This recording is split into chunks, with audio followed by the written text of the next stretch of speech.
I am going to declare us live Monday, Awesemo.com PGA first look at the Honda Classic. I'm producing this. We are making new ground here. A man of many trades. We've got the team back together. Sal Vetri, Jeff Ulrich. I think we're echoing. I'm going to fix that. But how are you fellas?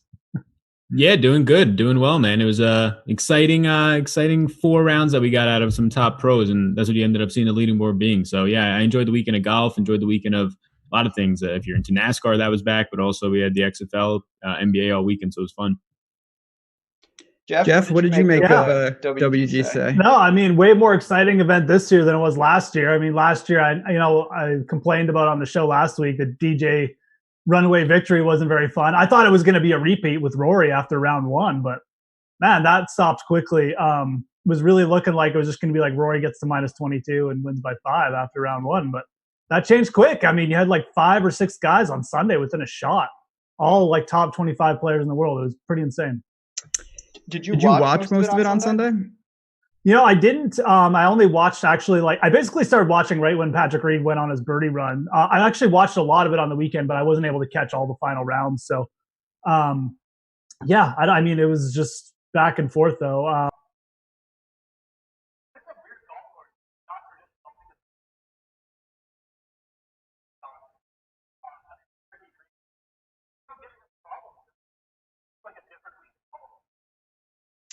So, I mean, with these strong fields, we talked about it, and we're going to get into it all.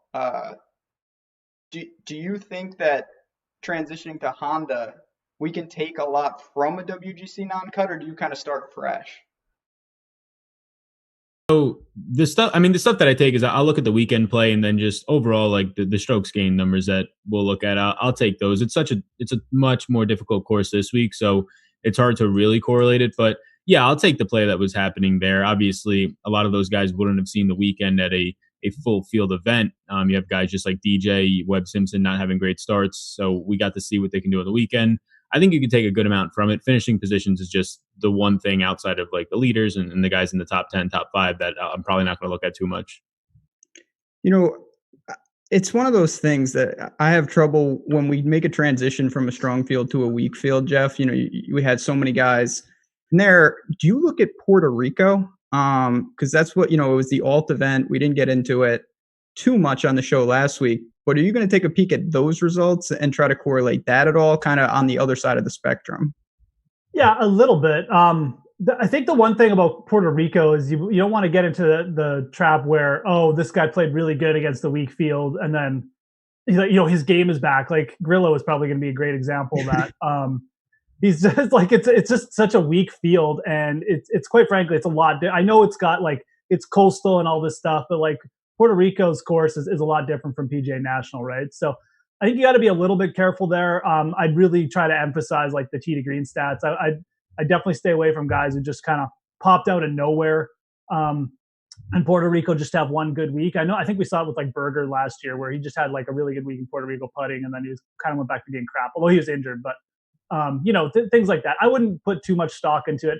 Grillo will be interesting. We can definitely talk about him more because he is a pretty good player tee to green when he's on. So that might be the one guy I really dive into this week and have to make a decision on. Well, I could do a whole show just on my favorite Argentinian. I do want to say right off the top, because now that I almost broke the stream, I think I saved it thanks to Josh. Superdraft sponsoring the show. We obviously appreciate that. Changing the game with their multiplier mode. We've had a lot of subs played. A lot of subs really like the format. There's no salary constraints. So we encourage everyone to get over there. We're going to be talking about that a lot on Tuesday and Wednesday show when salaries drop. If you haven't used the promo code AWESEMO, you get $23 on top of your first deposit of $100 or more. And yeah, we'll get into Grillo. We've got the Roses and the Brooks and all that of the world. But Sal, I do want to go back a little to Chapultepec. We've been doing that on the show. I like it. I think it's important to dive in to what we saw and not just turn the page. In these non-cuts, the scoring is outrageous. You almost need to hit the actual nuts in terms of these big field tournaments. Talk about your week a little. How did it go? I mean, I thought we did some good things on the show last week when breaking it down, but was there anything that really stood out in terms of your own personal week?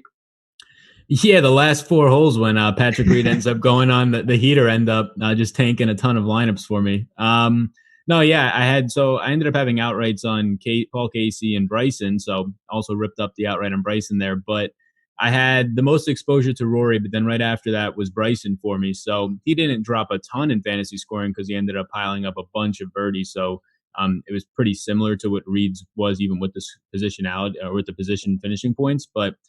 Those points ended up being huge for me in some lineups that popped out in the 150 big tournament. So at one point, I was a couple of multipliers my entry fees, and then ended up winning $10 profit on the weekend. So the final couple of holes from Patrick Reed just taking over those whatever 5 or 6 points to Bryson, I guess, jumped a couple of the lineups that I had. So overall, I felt like the exposures were good. It was just a couple of the Lantos and Sunjays, they just didn't have a performance like an EVR where he pops off. Had a good amount of Hatton, but nobody else out of like the value options really popped off for me. It was one of those things. I mean, for me, it was actually uneventful. I really liked my player pool. I didn't have the right permutations, and then Jeff Rahm storming really didn't help me. Hole in one, all that. What did you make of what we saw when he really came out of nowhere on the weekend? Yeah, I was kind of in the same boat. I mean, I didn't really have a ton of EVR either, but I had a little bit in one GPP, and I thought I was in really good situation heading into the weekend because I had Reed.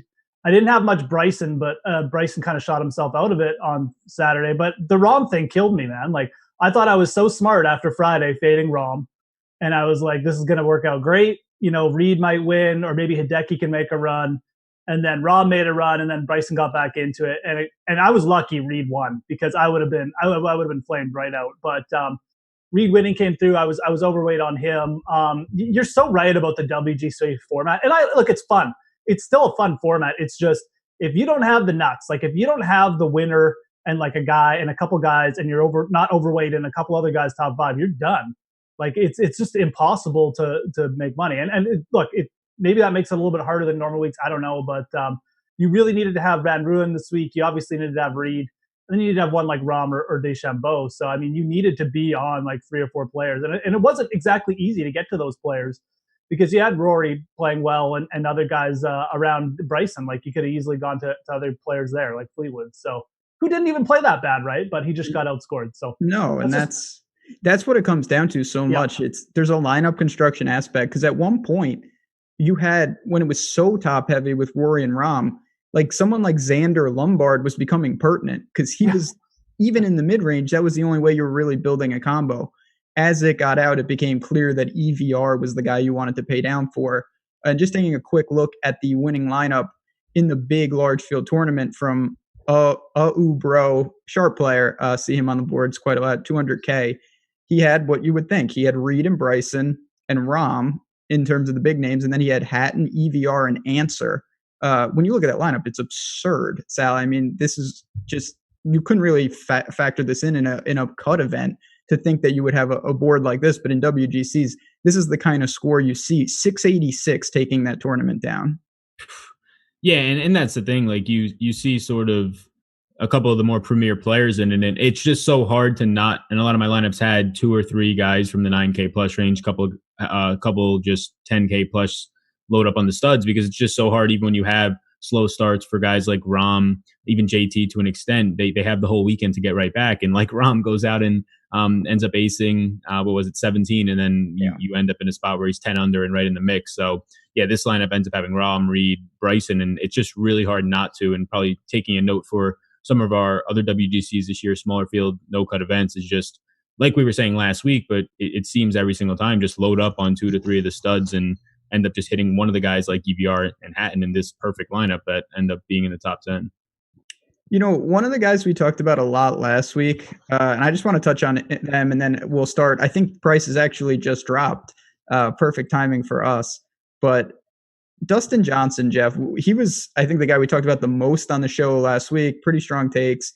With his record at Chapultepec, it was a name that we knew was going to be important. He had some flashes like he always does, but of the big names, clearly the disappointment once again. Yeah, I mean, that is the guy I feel the best about fading so far. It might be my best call fading Dustin Johnson so far this year, to be honest.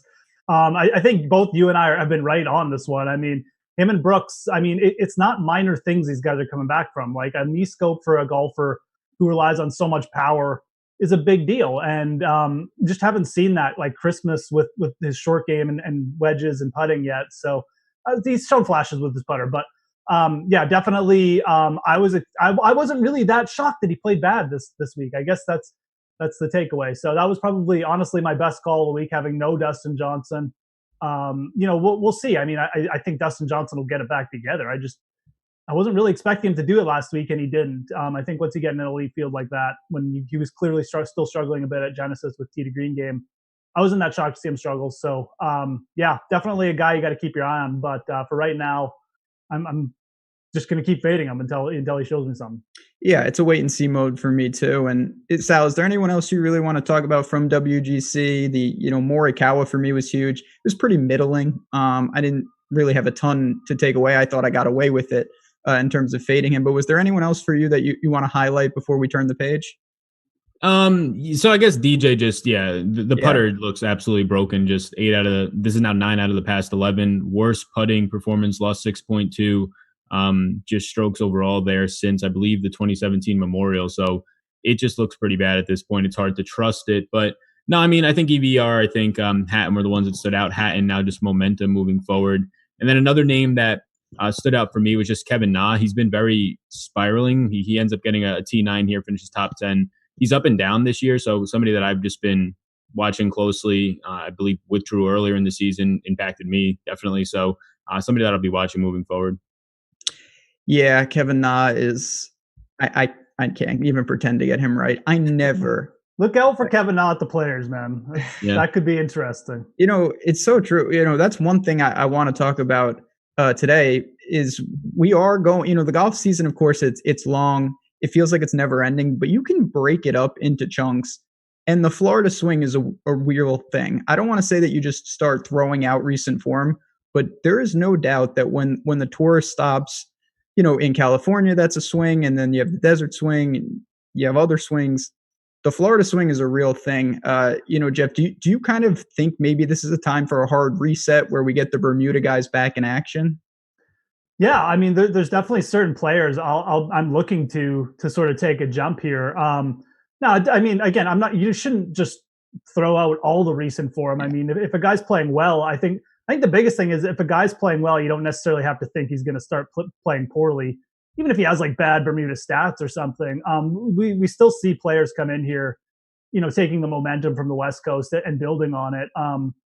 But at the same time, you get players who have a good record at these Florida venues, or just have some kind of connection to these Florida venues, and they always seem to pop up. Maybe it's not at all 4 stops or all 5 stops, whatever there is, but it's usually at 1 or 2 for sure. So it's definitely time for, like you said, a bit of a reset. Definitely start looking at the guys who have a good course history just in the whole swing, good Bermuda stats, and maybe just didn't excel in one area in the West Coast swing. And maybe, again, you don't have to take guys who are just like so out of form that they look like lost causes, but guys who maybe just like are struggling with one facet of their game, they could easily come alive here. So definitely a kind of a reset week for sure. It's a super fine line. I want to reiterate that because I find myself falling into that trap sometimes, Sal, where I'm like, okay, it's a change of surface. Now I can start taking these guys who are missing cuts left and right, but it's not that simple. If it's just like a POA issue, though, I'm more willing to say, okay, this is a fresh start for a guy that maybe just doesn't like, the pebbles and waste managements of the world, and now we get him in maybe his home environment. Yeah, and that's like the biggest thing that I'll do is, if anything, just look at Bermuda, just long-term putting numbers and try and get some sort of consistency to pull from it past 50 rounds, something like that. And also, take note of what's happening more recently, but just try and pull it out from there. And I guess not weight it that heavily, but if there's 2 guys, maybe 2 value plays that you're trying to go between, that just makes you feel a little bit better about it, makes sense on the numbers, that's where it'll kind of come into play for me. So the last thing I want to talk about before we talk about the Honda, and this is something we're going to be discussing as we get closer to mid-March, did you guys see that they're running a milli for the Players? Oh yeah. It's I'm excited for it, but do you see this structure is a little tough. 2.25 total milli up top. So if you come in second, you're going to be happy and also very sad. Yeah, I mean, I love DraftKings. It's just, I really wish they would just get away from this. Like we just don't need a million to first. I mean, it's not that big a deal. I don't think anyone cares. Like you can still market it as a $3 million guarantee. I get why they do it. It's their thing. They want to give away a million to first place. There'll be other good tournaments to go in. I'll throw a couple in there just for laughs. But if you're someone who looks at structure, obviously it's still going to be a big week for GPPs. And look, the fact they do have a milli maker, and I always tell this, it is going to bring new players in. It does bring new players in. So just look at it from that perspective. It's a good marketing thing for bringing in new players.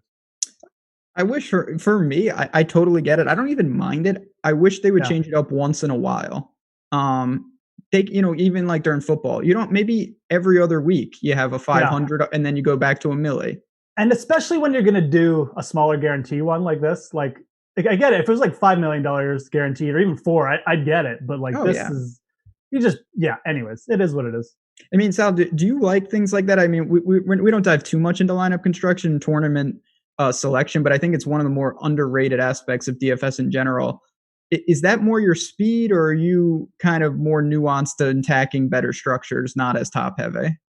Yeah, I'm probably gonna go after things that are just not as top heavy, and also like I'll go like I MME'd last week into this field or the smaller field, but most of the time in golf I won't MME. I'll focus more on like 20 single entry 3 max and just go into different stakes on it. But I think that at least golf is the one place where is it just normal format? I don't think it's not like a showdown, right? There's like no captain for it. I hope they haven't opened it yet. I don't think so. It's not open, but it's not like described as a captain format. But it's showdown. Well, that's what I was going to say. Like if it's showdown, you can start to maybe try and build different combinations. But golf is just the one sport where like you're fading ownership at that point. It's difficult to go off of a lot of other things. So yeah, I'm probably not going to max enter that type of milli, especially like you said, where your payout for like fourth place is just atrocious. It really is. Yeah. And I think, listen, to me, I get these questions all the time. I don't think there's a right answer in terms of if you should play it. You just need to understand what you're playing. If you're saying, you know what, I want to take some money and take a big risk. I'm going for a top prize. I'm going for a lotto, and you build accordingly, more power to you. If you're trying to grind and you're like, I'm just looking to make, a 40% ROI and have like a nice solid week, that would be one of the last tournaments I would recommend you going in. And that's something that behind the paywall, we have a lot of tools that kind of recognize that and can help you steer your game in the right direction of what type of tournament you can play, Jeff. Because I think a lot of people, their biggest mistake is they build wrong for the tournament they're actually in. Yeah, that's exactly true. I mean, for something like that that's so top heavy, I mean, you are, and Sal alluded to it, you are really need to take into account ownership. You need to take it basically just not even look at floor for some players and just take account complete upside and ownership and really just go after those low owned plays while mixing in, obviously a core that's going to get you there as well. So look, I've done it. I've rostered 100 lineups in milli makers before in golf, and I've had good weeks doing it. It's just that the bad weeks are really bad. So as long as you know that, like you said, Ben, going in, it's fine. It can be a huge boom or bust week. It can still pay off even if you don't win the thing. It's just you need to know what you're doing and you need to know what the risk is, because if your core guys don't hit, you're done. Like you're going to have a negative week. So it is what it is. It can be a fun event. Definitely can still hit big in it. So it's true. Somebody wins it. I mean, somebody's going to get the right combo, right? Like somebody does win. Yeah, I think that's actually what I would do. Like, just Jeff was hinting at, I would go with just a really tight core in that, like 20 players probably at most, and just go all boom or bust at that point and hope that you got a bunch of guys finishing top 10. So I'm 100% with you. But again, if you do that, and Sal, I know you know this, you open yourself up to the full gutter ball if you get it wrong. Yeah, definitely. Like, and that's fine. That's how I do it in tournaments like that. Because I want as many permutations around a core, because you're trying to beat so many people. But when you build really aggressive like that, if you get it wrong, it can be, you don't have to pay attention Saturday and Sunday, let me tell you. That's what showdown format's for, right? Yeah, that's why they have showdown. But looking at this, and we're going to talk, water is a serious issue. Honda Classic here, like I said, we make the turn to the Florida swing. Jeff, I want to ask you in general, do you like this part of the year? And then specifically with the Honda, what do you make of this event just on the surface? Yeah, I do like the Florida swing. Generally, you get a little bit better weather, although we haven't really had to worry about the weather on the West Coast, which has been nice this year because sometimes you get some just crappy events where, it'll be rained out or delayed. So we generally don't have to worry about as much on Florida. Sometimes you get some really windy events, but yeah, no, I definitely like this part of the year. And I do like the move that they moved the players into like March because now it gives us a big event in March and a big event in April. I know maybe some of the players don't like it because it's too close to the majors, whatever. But who cares? They're all millionaires. They can deal with it. I like it for DFS. I mean, we get this week, which is a tough course. Another, kind of reminds me of Riviera. The scoring, you're not going to see high scores this week. There'll be big numbers in play. Most players in here will take a double bogey or worse at some point in the week. So even the guys in the lead. I mean, I remember Adam Scott had like a quad in 2016 in round 3 and still won. So it'll happen. But it's a good course. It kind of sucks that we don't quite have the great field for it, but it's still going to be a good week, and it's going to be exciting because some of these 7K players are going to be very live to win at some point. And we've seen some big winners here, like Harrington 2015, Keith Mitchell last year, who's playing well again. So I like this event. I like this swing for sure. Got the Valspar coming up and the Arnold Palmer, which is a bit more of a score fest, the Arnold Palmer than those two. But yeah, definitely a good start for me. I like the stretch. I'm going to say right now, pet peeve, when your golfer is 2 over through 4 holes, just relax. Yeah. Just chill out. It's going to be all right. It's going to be some water balls. Take it easy. And this also, correct me if I'm wrong, I'm fairly certain, this is the bear trap, right? Yeah. Okay. So, and the thing about PGA National is too, if your player starts on the front 9, there's a lot easier holes. So if he starts like two or 3 under, great, but don't get too excited because the back 9's way tougher. And the same reverse, right? Like if your player's like 2 over on the back 9, it's not that big a deal, like you said. So yeah, don't get too excited until your players actually made the cut this week. Yeah, true story. Yeah, the 10th hole and the 11th are both brutal. So keep that in mind. Sal, I mean, like I said, when you have this much water, you're bringing in heavy variance, because a shot that's 1 foot offline near the water is a giant penalty, as opposed to when you're just in rough. It's a little different. Do you like the Florida swing in general? Do you like attacking courses that have these major hazards like PGA National does? Yeah, I mean, like just personally, I like watching these guys play on these courses that are a lot tougher. And yeah, I guess it's somewhat of a weaker field, but we still have a ton of the guys in the top 40 here. I think it's around a dozen or so. So yeah, I like the swing one. I mean, we get a month here, so the Valspar to close it out. You're not going to see, just coming off WGC and just with a smaller purse, I think it's 7 million right now. So you're just not going to see the bigger names here. But I like the whole swing of it. You get the players in there as well. You get the invitational next week. So it's a little bit refreshing, at least from a DFS perspective, and watching it. Well, whenever you can try and find a way to watch it, but in terms of the way that it's in terms of the way that it's just laid out in different size fields and just different cut events. So yeah, I like the swing a lot. I like that it's difficult and just brings difficult, or compared to last week, much more difficult. You actually get to see these guys have to deal with some hazards. Yeah, I like it. And chat likes it. That's what's important. We got some real good people in there today talking about the bear trap. And Jeff, it's one of those things. I feel like, again, to keep the season fresh, I like jumping around in terms of field strength. Coming off Genesis and a WGC, there's a ton of overlap, as there should be. This feels like a new field where we take elements from the WGC, elements from Puerto Rico, and we get back to the full field. This is kind of my preferred field when I'm building DFS lineups. I like it too. I think this is actually a really good field for this event because you have some players at the top, but none of these guys are like locks that you can just say, oh, this guy's going to has a chance to run away with it this week or something like that. Maybe Brooks, but again, we're getting like 80% Brooks, it seems like. So yeah, it's a really interesting field. And I think when you throw in PGA National and how much variance it brings in, it makes for a really good week. And you're going to be able to take some shots on players who, like I said, if this was a stronger field, you might not even think about, or people wouldn't think about as much. So I think for sharper players, or players who just understand the field a little bit more, do their research, I think this could be a really good week. I kind of like the Valspar a lot of years for the same reasons. You tend to get a little bit of a weaker field, and you can really take shots with some of these mid-tier players who just might be peaking and now get a little bit weaker field than normal. So I think this is a great stretch to go off the WGC into this and then into the players in a couple weeks too, where we'll get another elite field. So yeah, I definitely like the stretch of golf, especially with the players mixed in. And like I said, we got the salaries out now. I'm just looking at them. I think this is going to be a real interesting week with, a lot of people split on which way you should be going. So it's true. We have, you get accustomed to seeing the usual suspects up top.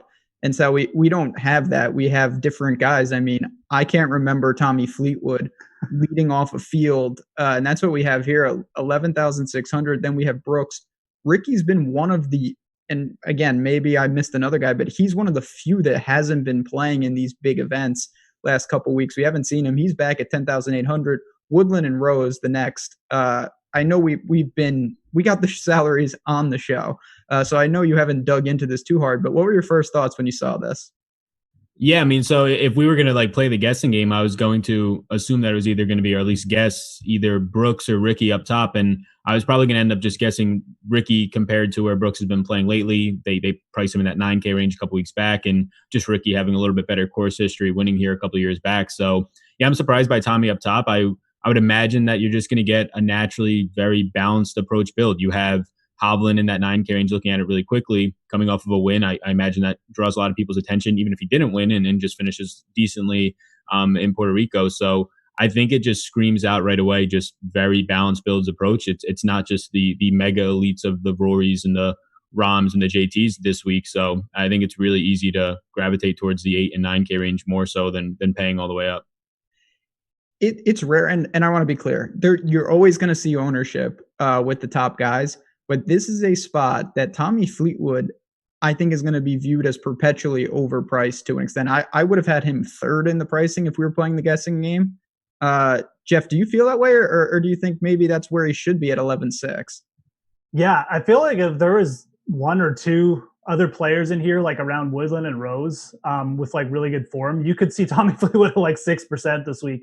I don't think he'll quite get there because, like you said, the top players are always owned, and I just don't think there's quite enough depth up there. But he could easily be the least owned of the top 6 players. Usti will probably be really low owned, but yeah, man. I mean, 11.6. I think with Brooks obviously 400 less, Ricky with the great course history.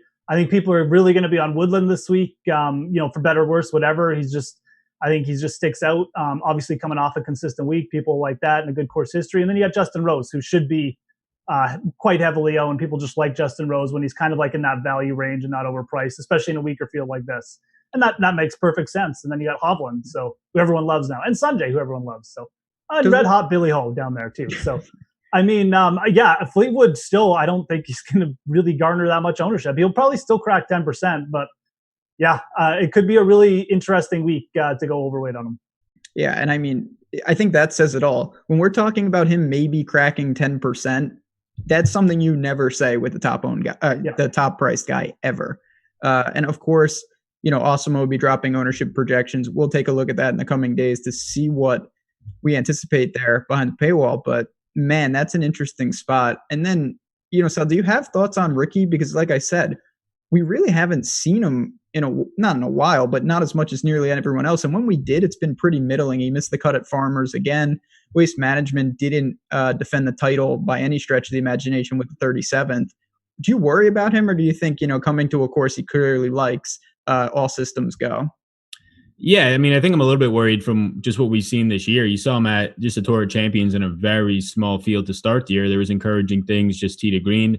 Everything was clicking for him. But since then, it hasn't been that great. I mean, he finishes top or the T10 at the Amex, but a lot of things were, I mean, if he was half decent with the putter that week around the green, he probably would have won the event. A lot of things weren't really pieced together. It all came falling apart really at Farmers and in Waste Management. But this is the spot, one of the spots where you can kind of bank on him, at least over the last 4 or 5 years, being really good. So course history is what you're really going to weight here, but at the price points and how he's been recently this year compared to past years coming into here, yeah, I mean, at least the outlook early on, just seeing where he's priced in the field right now, I would say I'm pessimistic on him. But compared to the other guys up in this range, you have an injured Brooks, you have probably Gary Woodland just because the field's weak up here, and Fleetwood. I think maybe by default I might like Ricky the most, and just at the same time not like him, which, as I hinted at earlier, I think might be going a little bit more balanced.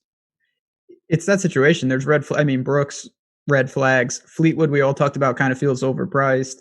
Usti's Usti. Yeah, Rose and Woodland seem all right. And then even Hovland, he's coming off a win. Again, Jeff, I know it's early, but I mean, of these guys with quote unquote red flags, like, do you trust a Ricky or a Brooks? I mean, to me, I trust Ricky a little more. I really don't know what to make of Brooks at this point. Oh yeah, I got to dig into Brooks a little bit before I make like a call on him.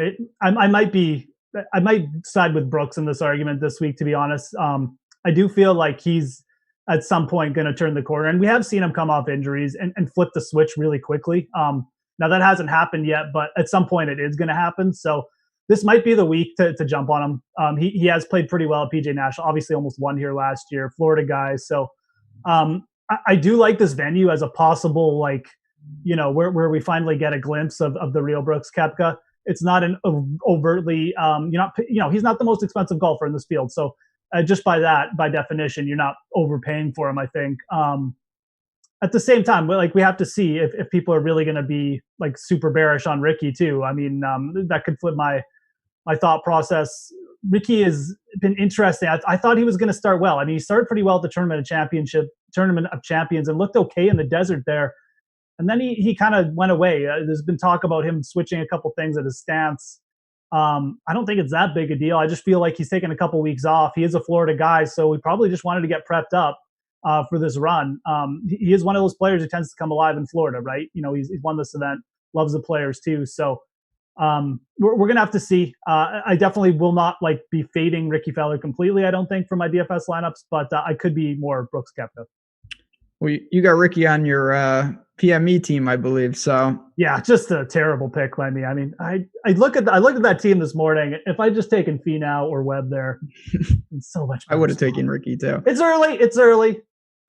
You would have taken Ricky? That makes me feel Of course. I'm a big Ricky guy, and I do think that'll factor in ownership. A lot of people like Ricky.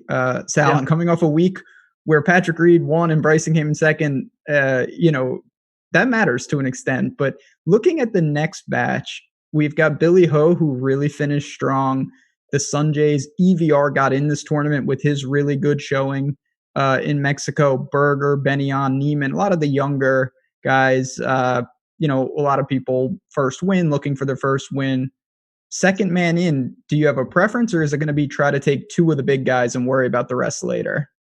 Yeah, so this 9K range is interesting. I think that Billy Horschel does stand out. I mean, paying 9,200 in this type of field is completely fine. He's been okay here in the past, the T16 last year. And just looking at last week, he was number 1 in the field in fairways hit and number 2 in greens in regulation. Depending on where you're looking at greens in regulation for this stat, it's going to be really important. Just some of the second shots and where you're going to be hitting from, avoiding hazards. So hard to really correlate it over, but he's been playing well back-to-back T9s. I think that Billy Horschel does stand out here. And yeah, this entire range is just guys that don't really have experience here at all. So he's one of the guys who does. I know, again, we just saw this, but this is a brutal range. I'm not a huge Billy Ho guy. I think he's going to be over-owned coming to Florida. He's a Florida Gator. We've got Lowry I have a tough read on. EVR got a massive price boost. I know this is a weaker field, but man, Jeff, Berger, you already mentioned him earlier in the show. What do you make of this next batch of players? Yeah, I probably going to be out on Billy Ho, although we'll see. Maybe if everyone decides that's the way to go, then getting a little piece of it might be a thing. But just 9,200 for Billy Horschel, probably a little bit too much for me. He can be a bit of a tilt show. I know he's from Florida, and if things start out bad for him, I mean, they could get really bad. I know he's coming off 2 top 10s, but I always try to avoid Horschel when he's priced up this much. I kind of actually like him better in more elite fields when he's priced down, because he's the kind of guy who can play up to his competition. That being said, I mean, Sal's right. Like, he's got a good course history here. It's not like he's playing terrible. But at the same time, like we saw in Phoenix, he's the type of guy who can do a little bit of imploding too. So I think at 9,200, I'll probably be out if he's going to be one of the more popular plays. I'm interested in Shane Lowry. He's actually playing pretty well. He played okay last week. I think that could be like a really interesting GPP pivot. I think some people will probably go back to Van Ruin. Even with the massive price boost, I think everyone knows he's lights out with his approaches last week. That's obviously going to be an important thing here. So I think some of the sharp players will see that take a shot with him. I think Lowry could be the move. He's got some experience. Obviously, he's won a WGC, really talented player. Seems to be rounding into form. I'll be risking it all on Benny An this week. I can tell you that much. I really like this venue for An. He's a better Bermuda putter. He's a guy who, we've seen the Sanderson Farms, Wyndham. Those are his last two top fives. He just likes the Bermuda grass a little bit better. Has shown flashes of more consistent iron play over the last two events. I know he had the putting, disaster in round one where he lost like 7 strokes with the putter, but that's POA. And again, we're talking about guys who get the surface change. I like the way he battled back on Sunday, so I'll be heavy on Benny. Yeah, Benny. Always a bad thing to say Monday, but that's what we're doing here, I think. If you want to take the glass half full, he lost 6.5 strokes putting on Thursday, which is one of the craziest things I've ever said. But he only lost 6 strokes total putting for the event. So the other 3 days weren't bad. He doesn't have a good surface, but if he did, it would be POA. Would not be POA. It would be Bermuda. Yeah. So that is something to keep in mind with him. He's a great scrambler. Sal, the guy I want to ask you about though is Daniel Berger. 33-1 right now in the outright market, kind of in that Billy Ho range. He's won at St. Jude's, a similar type of course. What do you make of him? Yeah, I mean, if you're just looking at outright market compared to just DraftKings salary right now, he's the one through the 8 to 12K range all the way up to Fleetwood that stands out the most. Like I saw him in one spot, 28-1 at this point. So yeah, I mean, based on those pricing, he should probably be somewhere in the 9K range, around 92, 9,300. So I think you do get a little bit of a built-in price discount on him. I think he's one of the guys, especially in the 8K range, that you get some sort of experience here from. You have him on experience on more difficult courses compared to the Niemans, compared to some of the other younger players like Corey Connors in this field. So I actually like Berger. He was going to be the first guy that I called out. You have him for pretty much this entire year since he made his debut at the Sony this year, looking really good everywhere. He's had a couple of issues at the Sony, at the Amex, just with his putting, but nothing catastrophic. Got really hot at Waste Management. So yeah, I think a lot of things are clicking from him coming off the T5 at Pebble, where he was strong everywhere. I mean, if you're just talking about his total strokes gain in that one, it's the most we've seen in quite some time, probably about a half a year or so. Yeah, it's a guy, like I said, he's starting to develop a blueprint in my mind. You want him on Bermuda, you want him on a par 70, things that fit kind of what we're talking about here. Don't love the price. We'll see what ownership shakes out. But, working down, Jeff, what do you make of, just to continue it, like the Griot is flat 8K, Ryan Palmer, the Waterman himself, Corey Connor, Schwartzel. CH3 has withdrawn. There's a giant O next to his name. So if you didn't know that, you got problems. But what do you make of the lower 8s? Yeah, definitely setting up possibly a bit of a dead range. Maybe not like a huge one, but I'm kind of on the Berger thing. I'll definitely have some exposure. I might even bet him outright. Definitely love the setup for him and the way he's been playing. Tailing him on the West Coast. But, under him, Neiman coming off a miscut, Poston, and then Ian Poulter. I think Poulter could be a really interesting play. He's got a good record at this event. This is the kind of event I think you want to take Ian Poulter at, where distance isn't a huge thing. He's played well in Florida, the Players. So I think he might even garner a little ownership. So I could be wrong about that. But, going down, Ryan Palmer coming off like a missed cut. He was hot at the start, but he's got a great record. I'm just not sure if people are going to be able to trust him. I think Corey Connors probably, even with his, kind of disastrous finish last week, probably still will get some ownership there at 82, but then it starts to get a little iffy. I mean, I don't think any one of these players you can point to, maybe I'm wrong about this, other than maybe Connors or maybe Palmer, are going to have heavy ownership. So it's going to be a range where you pick a guy, and I don't think you have to go huge overweight or anything to be ahead of the field in terms of ownership. So I got to ask you about two guys that I feel like in the DFS community are hot topics. The first one is Griot, and obviously feel free to expand on the guys we talked about, but I need to get your thoughts on Griot and Luke List, who are both flat 8K. List, I don't want to say should have won this event, but he had a real chance a couple of years ago when JT won. Are those the type of guys you think can excel here? The price seems a little premium, but when you look at the field, it's pretty easy to see why they are where they are.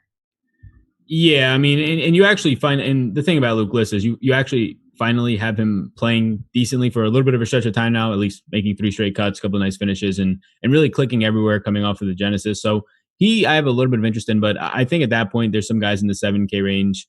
Grillo and Luke List look a lot similar to me this week. I think that I usually do chase Grillo and not having him last week because I didn't play the Puerto Rican Open. But yeah, he's probably not a guy that I'm going to get to all that much. Luke List maybe a little bit, but has Poulter played at all like overseas anywhere? He was in the field for Puerto Rico and then pulled out. I think he was waiting to get into the WGC, so he just didn't play last week. Yeah, that makes sense. Yeah, we haven't seen him since Saudi Arabia. Yeah. I do think that he's someone I can't even begin to like. If I found out, tomorrow when we drop ownership that he was like towards the top in ownership, I'd say, oh yeah, I get it. Kind of fits the course. If I found out he was 1% owned, I'd say, yeah, it's Ian Poulter. No one's thinking of. We haven't seen him. And that'll probably dictate what I do with him because I see the fit, but at the same time, I'm not sure I want to play like a chalky Ian Poulter. Does that make sense, I guess? Yeah, I think that makes sense. And that's where I'm at right now, too, because he's a big question mark for me, just really not knowing what to expect from him. Yeah. Oh, boy, man, poor Schwartzel. The Euro guys, the one thing I'll say about this event, we didn't really tag on, a lot of these English guys have homes in Florida. So, like, Graham McDowell, he's not in the field this year, but I mean, he used to always play as well. Poulter's kind of the same. Louis actually has a house around here too. But a lot of these international guys, they're coming over. I think Westwood might even have a place, but they're coming over. But like, this isn't a new place for them. It's not like a foreign place. They all live in Florida like half the year. So, just something to consider. There's not as many names to keep track of for that kind of thing this year, but Poulter's definitely one of those guys. So, it is his first start, but this is by no means like a foreign environment for Poulter. So something to think about. Yeah, true. Just wanted to drop that. Yeah, no state tax in Florida. A lot of golfers make their homes there. And yeah, we see that. Now I do think I'm not going to go on a tangent, but like when we talk about the Sea Island Mafia at RSM, I think that can be overblown. But for international guys, it's worth noting. For Louis, who needs his bed, maybe worth knowing. But Sal, you alluded to kind of a couple guys maybe that you liked a little more than the Grillo and the Lists of the world in the sevens. Is it a young gun like Wolf? Is it someone like Knox? Who stands out in that next range? Yeah, I think I mean both of those names are some of the ones that caught me right away as guys that I could have been seeing, especially Knox maybe in the 8K range a little bit higher there. So I mean the last time that we saw Knox, not really anything to get too excited about, but I think it's a spot at 7,600. Again, just guys that have some sort of experience here, guys that are good on approach is a big thing for me at this venue in terms of just looking at what's happened here the past couple of years and going into the event and seeing how those players are playing an approach play, and it's correlating well. So in this field right now, Knox ranks as like the fifth player overall in approach play. So that's something that's pulling for me. Obviously, the other downsides for him is just off the tee game, and you can get completely wild there. So I think that the approach play is probably something that will make him stand out a little bit for me. Wolf, it's talent and upside at that point. He's been erratic and all over the place right now. So that's the major concern, and just not seeing him here compared to some of those other guys. So he'll probably be a little bit lower for me. I think the one who stands out the most is Knox. And closing the door on some of those 8K guys, if the game is clicking, and it's so just easy to say just on the putting surface for Connors or Grillo, it just sets up so nicely for them in terms of just what their approach play is like for this type of a venue where having that toolkit is going to be really important here. No doubt about it. I mean, it seems every week those guys are just a putting performance away, and then we don't get it. But it is enticing. I mean, Jeff, God, I took a pretty quick glance at this range, but the more I dig in, it's really a mixed bag. Johnny Vegas, Lee Westwood, Wolf. Sal just talked about the talent there. Russell Knox, who clearly likes, we see him at Sawgrass. We see him at these type of places have some success. And then Maverick, 7,500, starting to get it together as well. What do you make of the range? Yeah, I mean, it's once you get under a certain price point, it's very much boom or bust. But I do like the upper 7K. I mean, you can throw Wyndham Clark in there, who's in the final group at this event last year and is coming off some nice starts. So he'll probably be a bit of a target for me. Between him and McNeely, I'd probably take Wyndham Clark right now. Also, Knox is going to be interesting. I think if he was coming off a couple good starts, there's a very good chance he'd push for the highest player owned. But 7,600, coming off two missed cuts, he's not played that bad, but it is two missed cuts. So I think that'll depress the ownership a little bit. I think it's still a very good price for Russell Knox. Not exactly sure what I want to do with him yet, but you got to take notice of that of that salary for a guy with a good record. I mean, he could have easily won this event a couple times. So definitely like a good setup for Knox this week. I really like Lee Westwood. Like I mentioned that before, the English guys, they like this course. They play well here.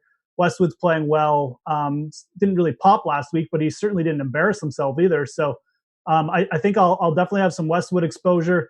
List and Grillo. List doesn't seem to quite have the ball striking going, but his short game was actually been okay in spots. And then Grillo improved last week, but how much do we take into that account because it was a weak field? I don't know, man. If I was leaning towards one right now, I'd probably lean Grillo. Both those guys scare me a little bit, but I do understand like the upside is there. So I'm not sure if either are quite ready to compete yet. Their game's just maybe not quite at the level I was in the past, but guys to take note of. I think I'll probably be ending up fading one or both of them and going into this upper 7K range because you even got a guy like Harris English who, was top 15 here last year, has a good all-around game. If his ball striking turns up even a tick, I think you could see him compete. So probably the 7K range, upper 7K range is more for me. Yeah, it's going to be, as it normally is, dependent on the type of lineups. We'll talk about weather and tee time stacks as we get closer to Thursday. Ownership, a lot of things to separate what I think is pretty blurry in terms of the priorities of these type of guys.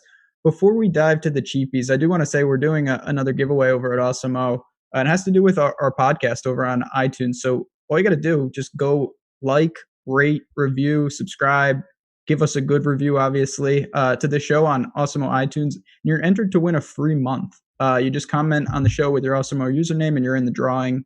We'd love for you guys to do that in addition to hitting the like button, all that good stuff. It really, really helps us out. We appreciate everyone stopping by on this Monday to talk blasphemy about Lee Westwood missing 3-footers. It's true. He really can't putt. It's sad, but working down, oh boy. I knew he was here. I just hadn't seen the name yet. Russell Henley. We've reached that part of the show, Sal. The Bermuda god himself who came out of nowhere at Genesis. Some names, though. We've got Keegan, Sabatini, a lot of staples of the tour in the lower sevens. These are going to be guys to fill out the back end of your roster. Anyone that you kind of zeroed in on initially? Yeah, so so for me right now, just at the lower 7K range, a couple of names stand out as you start to get really close to the 6K range, just more punt type options with upside. I think that Taylor Gooch stands out as somebody that I'll get to and usually end up getting to with just some shares in the bottom end range. Cameron Tringale has been, for the most part, disappointing this year, making cuts, but really not doing anything on the weekend once he gets there. T30 at the Genesis, but he's another guy that can get absolutely hot, and we've seen him, for the most part here, just really making the cut and not doing much after that. But where the form is right now, if you're hoping for guys to make the cut and just do something on the weekend, I think that he is a player that's in that mix compared to guys around him. If you get any ownership out of like Kyle Stanley, I think we mentioned when we first did the first show, just guys who are disappointing, and he's missed like the cut of the number, I think like 3 times this year, and he ends up finishing last week at the Puerto Rican Open, like in a weaker field, T5. And he does have that upside, especially if just driving distance is not as important, but he'll be a guy that I have some shares of, but if there's any ownership towards it, it's just easy to get away from it. Kyle, yeah, it was shaping up for a little while where you had Griot, Kyle Stanley, like Peter Uihlein, people that I play constantly, and I did not play Puerto Rico. I was not a happy camper for a little while, and then thank God, Hovland, I can live with that. What do you make of this range, Jeff? And one guy specifically that Bud Cauley is a name that I've tried to target a lot. He's a great scrambler. I think the game fits better at a track like this than some of the others. Is it him? Kitayama is here. Harmon. Like I said, a lot of names to choose from. Yeah, I really like this range. There's actually not that many players in this range that I'm just like completely off of, to be frank. We mentioned Hanley. I mean, 6 of 7 cuts made here. Obviously, 1 in 2014, beating Rory in a playoff. This is a good setup for a guy who really relies on like wedges, approach game, and then a good putting record on Bermuda greens. And he was good with his approaches at Genesis. He is also good with his short game. He actually didn't even putt that well. So there's upside with Henley. I don't really like rostering Russell Henley when he's chalk, but I don't think he's necessarily going to be uber chalk. Brought up Bud Cauley. I agree 100%. It's a good venue for Bud Cauley. He's got a T12 here in his last start. He's another par 70 player. Places like Hilton Head where he doesn't necessarily have to worry too much about being crazy off the tee. If he can just keep it in play, he can rely on the short game, the irons, and the putter, and can definitely do that around PGA Nationals. So he's in play. Harman's been playing well. Sal brought up Gooch. Gooch has probably got the most consistent recent form, or the best recent form, and he's a guy who can get hot with his approaches. So he fits well, played well here in the past. You mentioned Stanley. I'm not sure if I even need to go that far. I know he played well last week, but he was kind of trash before that. So I think there's honestly so many options down here. Sam Burns, yep. and I'm even going to bring up my guy, Sean O'Hare. I mean, a fantastic record at Honda Classic, and then first in greens and regulation at Pebble Beach, a couple good starts at on the Corn Ferry Tour. I think he's a really sneaky play at 7K this week. Where's he been? When his approaches get going, he can handle the Florida swing well. Definitely the type of player where you will see him come alive if he's playing well in the Florida swing. So lots of options down here. I'm really liking this range. Was he hurt, Jeff? He tore his oblique muscle. He didn't just tear his oblique muscle. I finally found an article on it. He tore his oblique muscle off the bone, apparently. That can't be good. So, I guess he's practicing too much. I know how that feels. Like I said, I went to the driving range 2 times to get ready for this DFS Open, and I thought I critically injured myself multiple times. It was bad, let me tell you. Sam Burns is a name that chat brought up, and I know you just did too. I believe he's an LSU guy. I know he's an SEC guy. He likes Bermuda. He's back from injury, playing well. The putting god, I know it's a joke, but it's actually true. Denny McCarthy is here. I'm sure he'll love Bermuda because he loves all surfaces. And then we start to dip. We have Jim Furyk, Sal, guys like that. I mean, in a field like this, we're going to probably have to find some salary relief, especially if we're going to pay up for a couple of those guys. Do you find it at the 6Ks, or do you see in the low 7s more options to kind of go balanced at the bottom? Yeah, the low 7s in the upper 6K range look similar to me, and then it just drops off a complete cliff like usual. But since you're going to have just the traditional cut rules here, a guy like Matt Wallace, I don't think offers as much upside, but in terms of just like pure out in this range here down here, where I can think just pops off like a top 10, has that type of just win upside even in him, he would be the guy in GPP formats that stands out a little bit to me as well.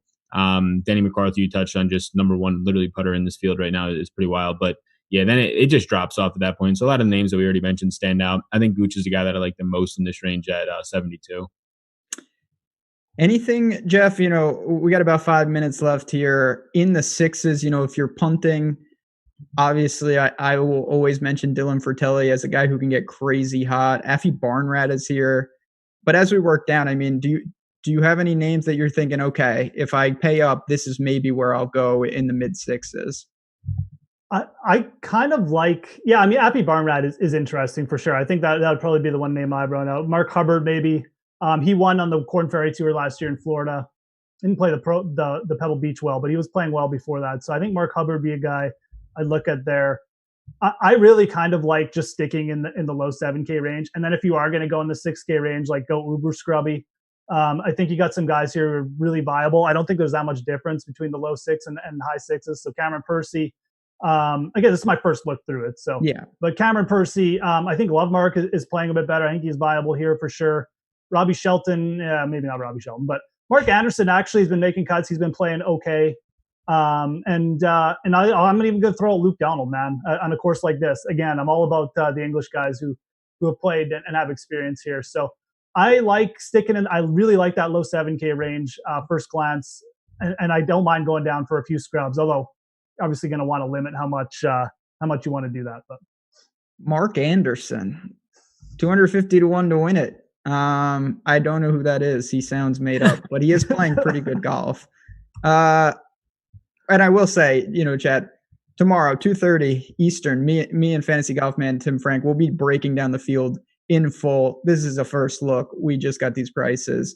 I think it's important to get your first thoughts, and then you kind of start to hone in as the week gets closer to Thursday. But God, this is pretty bad. I'll say this.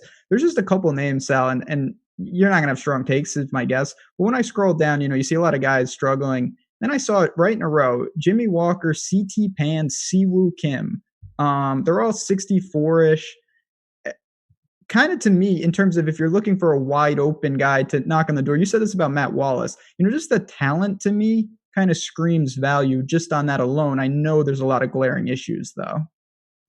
Yeah, and like I have a couple of guys just like very early keyed here from just like for the discussion purposes, similar guys who've been playing terrible and like Sepp Straka. Yep.